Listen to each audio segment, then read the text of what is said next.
हे श्री साईं, हे श्री साईं, मैं आपकी वंदना कर आपसे शरण की विनती करता हूँ, क्योंकि आप ही इस भव सागर से मुझे तार सकते हैं। आपकी कृपा से ही हमारी समस्त इच्छाएं शीघ्र पूर्ण होगी और हमें अपने परम लक्ष्य की प्राप्ति हो जाएगी।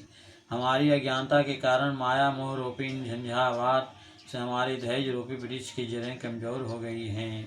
अहंकार रूपी वायु की प्रबलता से हृदय रूपी हृदय समुद्र में तूफान उठ खड़ा हुआ है, जिसमें क्रोध और घृणा रूपी घड़ियाल तैर रहे हैं।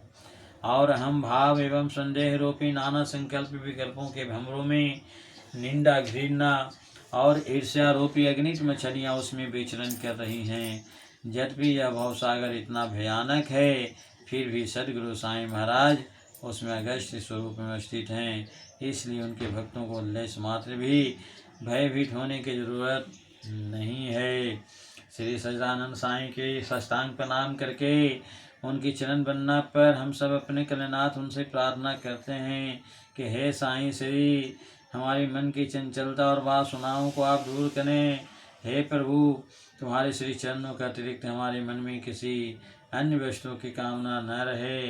तुम्हारा यह महात्म्य घर घर पहुँचे और इसका नित्य पठन पाठन हो, और जो भक्त इसका प्रेम पूर्वक अध्ययन करें उनके समस्त संकटों का निवारण हो जाए। सदगुरु साईं महिमा सहिति में नीम वृक्ष तले प्रगट भय साईं। किसी शासन गति पीठ आश्रम आदि को स्थापित करने में जिन्होंने कदापि रुचि नहीं दिखाई और न ही अपने उत्तराधिकारी नियुक्त करने चाहे, ऐसे महान संत थे शिरडी के श्री साईं बाबा। श्री साईं बाबा के जन्म और उनके माता पिता के बारे में जानकारी अंधेरे के गत में छिपी है। श्री साईं बाबा के भक्तजन इस तथ्य पर दो भागों में बटे हुए हैं कि बाबा हिंदू थे या मुसलमान। वे शिरडी में नीम वृक्ष के तले तरुणावस्था में स्वयं भक्तों के कल्याणार्थ प्रकट हुए थे। उस समय भी वे पूर्ण ब्रह्म ज्ञानी प्रतीत होते थे, यद्यपि वे देखने में तरुण प्रतीत होते थे, परंतु उनके आचरण पुण्य के सदृश थे। वे त्याग और वैराग के साक्षात मूर्ति थे। श्री साईं बसेरा एक टूटी फूटी मस्जिद थी, जिसे वे द्वारका माई के नाम से पुकारते थे।